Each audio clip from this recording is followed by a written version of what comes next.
Alors, bienvenue au Parc national de la Gaspésie. Je m'appelle Pascale Casey, je suis responsable du service à la clientèle et je vous accueille au Centre de découverte et de service. Donc, on est vraiment au cœur du parc, au pied du Mont-Albert, qui est assez mythique ici. Un centre de découverte et de service, bien, ça offre, comme son nom l'indique, de la découverte.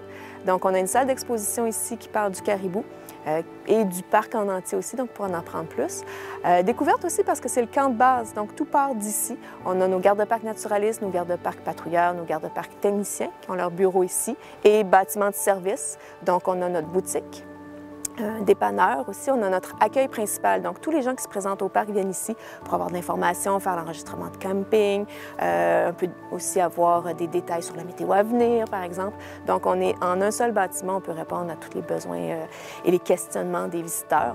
Puis aussi, côté service, bien, on offre évidemment buanderie, douche, etc. Donc, pour rendre votre séjour un petit peu plus confortable. Ça va être vraiment un point de rassemblement pour les gens avant de partir sur le terrain, pour être bien informés, bien préparés, puis savoir un peu où on s'en va. Donc, en été, on a une 60aine d'employés partout sur le territoire. On a 3 services principaux dans le parc. Il y a tout d'abord le service de l'éducation et de l'éducation. Donc, là-dedans, on va retrouver tous les gardes-parcs naturalistes. C'est eux qui font les visites guidées.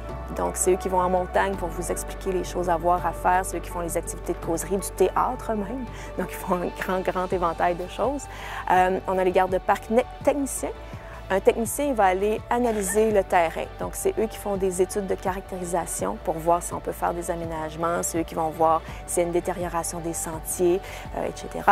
Et les gardes-parcs patrouilleurs, qui sont un peu les polices, j'aime pas beaucoup le terme, mais c'est eux qui vont s'assurer du respect de la réglementation, qui vont aussi faire des interventions en cas de problème de la clientèle, donc les premiers soins, par exemple. Ensuite, on a tout l'aspect de service collectif, l'entretien. Donc, entretien de sentiers, entretien de bâtiments, entretien de routes, les pancartes, les panneaux sauts, donc tout ça, c'est cette équipe-là qui s'en occupe. Et enfin, on a le service clientèle, donc tout l'aspect de répondre aux demandes des visiteurs, que ce soit sur place, par Internet, par téléphone. Donc, on est très peu statique, très peu pris à l'intérieur, puis on a un décor magnifique, donc on en profite pleinement, je pense.